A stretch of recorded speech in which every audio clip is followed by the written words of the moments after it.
So what do these people need to get started? Why aren't they starting? We all know the answer is fear.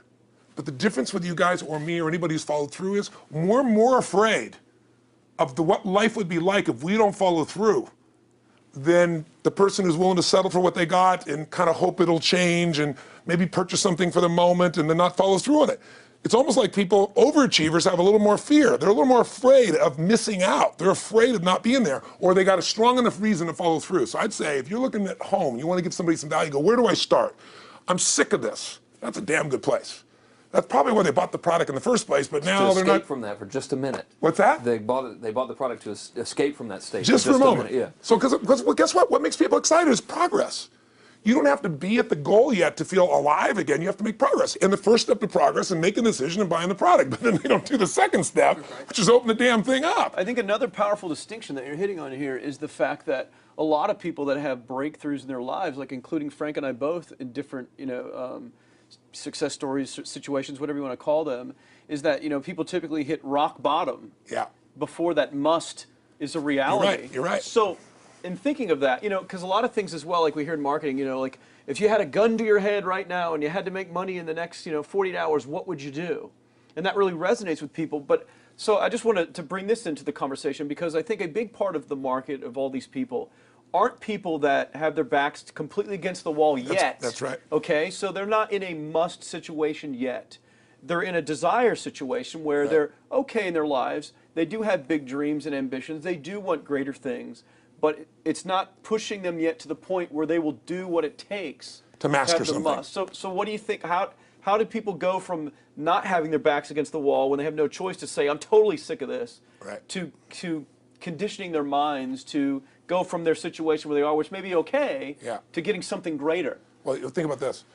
What pisses you off and what excites you is all relative. $300 a week, no, $2,500 excites him more, that memory to this day, than even the $1 million, he did in his first 24-hour version, right? Or you breaking the 4 minute mile, $1 million. That must have been out of your mind. Tell me about that for a second. What did that feel like?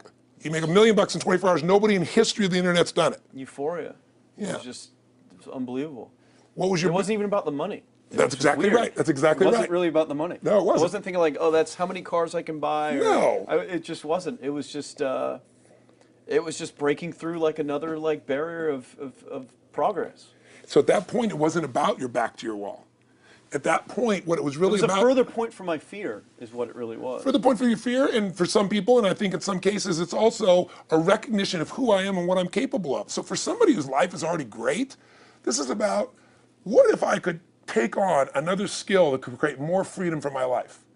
And just saying, I'm not having to go out and try and do it all perfectly right now. What I'm going to do for the next 8 weeks, I'm going to create a little ritual.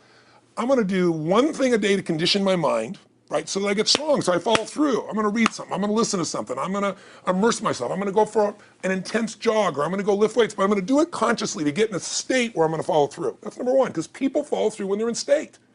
Second, I'm going to get clear about why this is a must for me. It's not because my back's against the wall, but because I want to master an area of life that could create some freedom. I'm not going to master it overnight, but I got the system, I got the plan. I'm going to do one thing a day. I'm going to work on one subject a week. This week's going to be about figuring out what the right product or industry is. Next week's going to be basics of building traffic. And each week I'm going to make a little progress, and I'm going to get to a goal, whatever that is.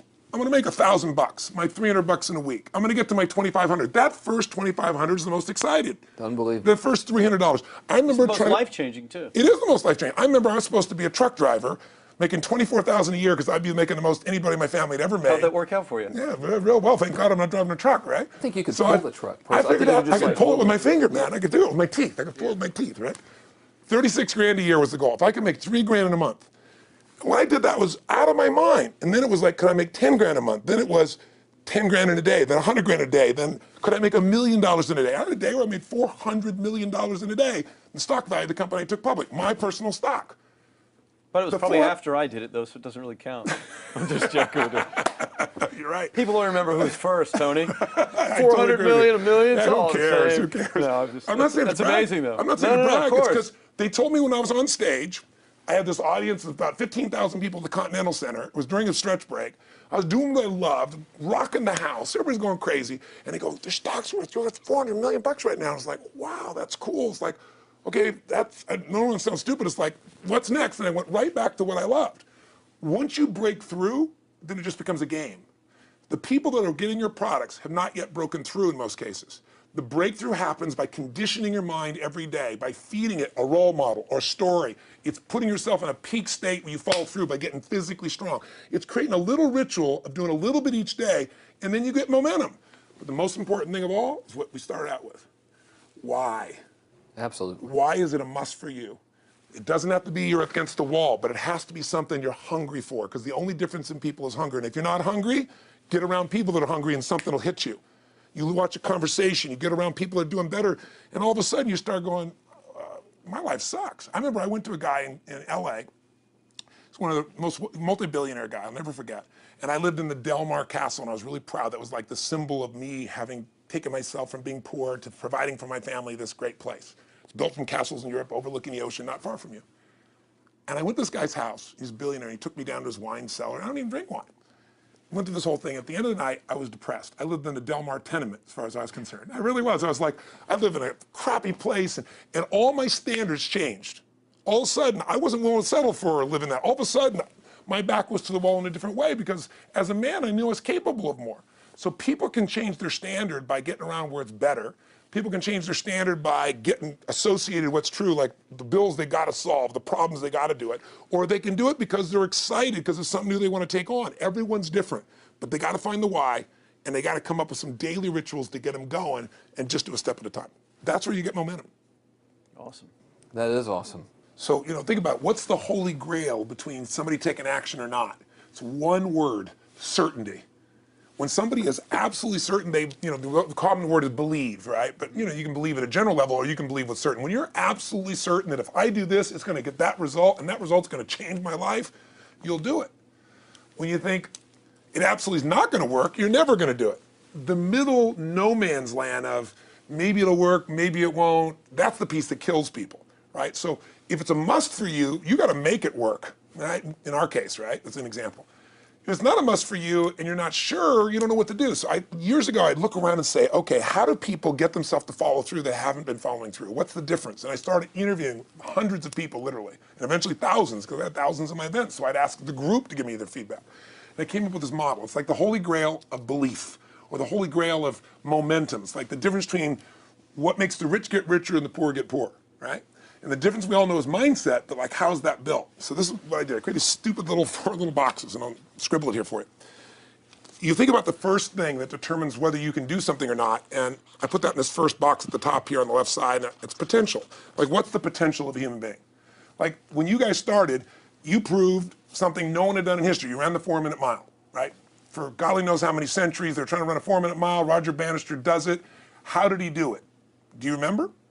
You did it in this industry, right? You made $1 million in a day. No one had ever done that in history, right? After you did it, a bunch of other guys are doing it because it became possible.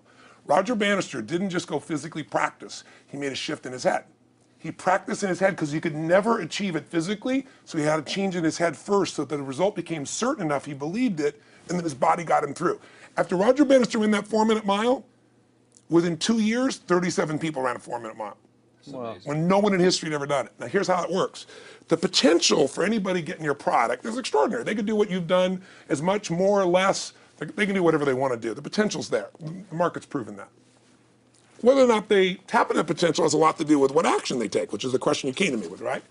Like, God, they all have potential, but they're not taking action. And we all know that the action they take is going to determine the results they get. That's pretty obvious.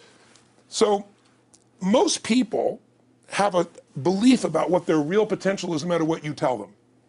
And that affects how much action they take. And of course that affects the result. And then ironically, that result reinforces their belief. And then that belief affects it. So I'll give you an example.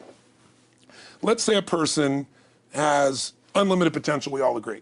But they take little action, little results. Why? Because they have to start with a problem with their belief. They don't believe it's really going to happen for me. Maybe for Frank Kearns because he's got the cool hair and stuff, or maybe it's for you because you're so driven, but it's not me. Maybe Tony Robbins because he's a freak, got these big teeth. Whatever their thought process is, right? They got this thing, right?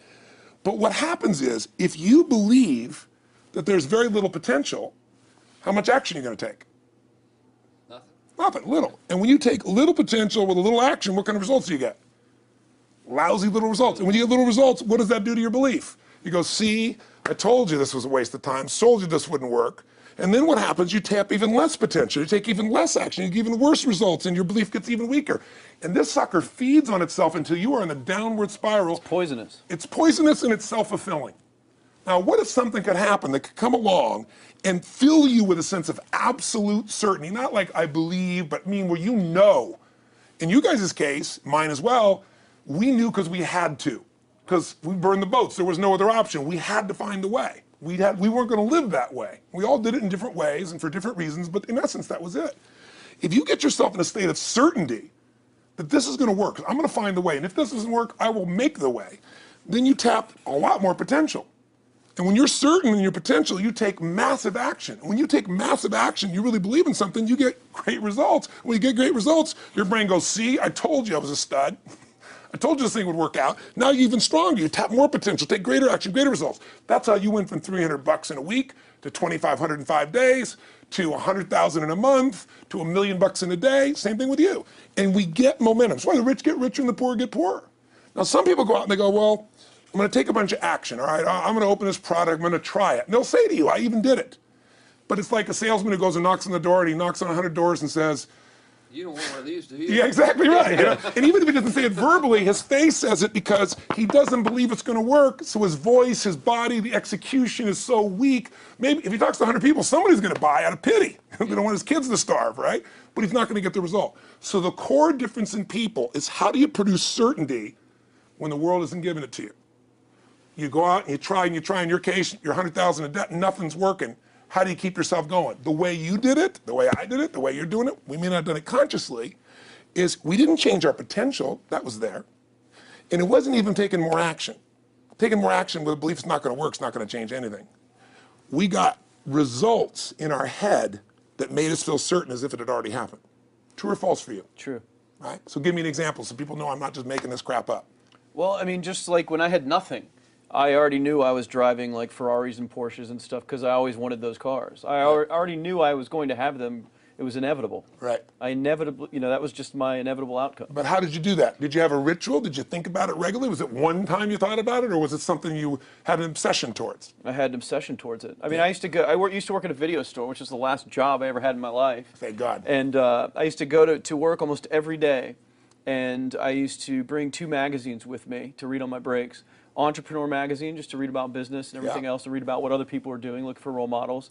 And I used to carry an auto trader with me. And I used to look at Porsches that were for sale. Yeah. And people always used to ask me, what are you doing with that Auto Trader magazine? I'm like, well, I'm just picking out the Porsche that I'm going to buy. Right. Which probably got you a lot of crap. I did. People made fun of me. Sure. I actually had a boss at that job tell me, you really shouldn't do that to yourself, John, because it's very, very likely that is never going to happen. That it's very likely that you're never going to have that car. Yeah. That's the kind of belief he was trying to put in my head. And I was like, no, you don't realize that it's inevitable that I will drive here sometime in the near future with that car when I'm not working for you and drop movies off for you to put back on the shelf. And that actually happened. And it was one of the most fulfilling days of my entire life. And the great thing was when I pulled up in this car, I was in my mid-20s. Yeah. A car that most mid-20s. What kind of car was it? It was a Porsche 911 Turbo. It was a convertible and everything. It was a beautiful car. It was one I always dreamed of having. But for a few years I always circled the ads of which ones I was going to buy. Well, when I finally got it and I pulled up at the store, I had all these people. Some people that were still working at this $7 an hour job were there years after I left. And I'll never forget this, even the boss and stuff, and the reaction of the people was like, wow, that is awesome. Yeah. Is that your dad's car? And all I said to them was, not exactly. Good for you. And I just smiled and just left. But it was, it's the weirdest thing, but I just knew it was going to happen. But you knew it because I conditioned myself you did it over and over again. Yeah. When I was in high school, I was not a popular kid, but I was passionate and intense, and I'll never forget. Some particular girls gave me some crap, and a guy too. And I wrote in their journals or their annual yearbook at the end, I wrote, someday, I said, you treated me like hell. Someday I'll be rich and famous, and you'll be an effing truck driver. And you'll be sitting there, I'll be with with this beautiful woman of my life, rich, and you'll be watching me on television thinking, you wish you would have treated me better. I actually wrote this shit in people's annuals because I went to a 10-year high school reunion when the people showed me this That's stuff, great. right? But it's like, I burned the bridges, baby. I was like, this is how it's gonna be. So I'll give you a perfect example of this. You know, they did studies, many have been done at this element, where they want to say, how much does the mind affect performance? So take basketball. I've worked with a lot of NBA players and turned them around, and one of the problems many of them have is they'll choke on the free throw line. You know, well, everybody knows in that case, if you normally shoot really well and now you're not, something's interfering, something's getting in front of your state, some uncertainty, right? Obviously. So they take a group and say, we're going to make them better. How do you make somebody better who's got this mental block? So they take a group of guys and they're going to do free throws, and they do one group where they just practice for 6 weeks. Totally intense practice, and I forget the number of free throws, but they got to do this many free throws every day. Take a second group, and they have them not practice at all. Obvious. And they take a third group and they don't let them touch a basketball. All they do is have them practice in their mind, but the key is, it's not practice makes perfect, it's perfect practice makes perfect, as corny as that sounds. So these guys see themselves making the shot every single time, conditioning their mind and body that it's perfect every time. They're not interrupted by a reality that would screw with them. So at the end of 6 weeks, they tally it up, and now they give them a test to see who has the highest free throw percentage, success. What do you guess it's going to be? Well, the obvious person says, obviously, it's not the guys that didn't practice, but which one is it? The mind, or is it the ones that actually practice? I'm assuming the mind. Yeah, you would assume it because it's true. Right. You intuitively know the truth, that practicing's not enough. It's getting yourself so certain so many times that now when you go to do it, there's no hesitancy and you execute. It's having that absolute certainty that makes you tap your full potential, take massive action, get massive results, be reinforced to having stronger belief. This is what makes somebody a star at anything.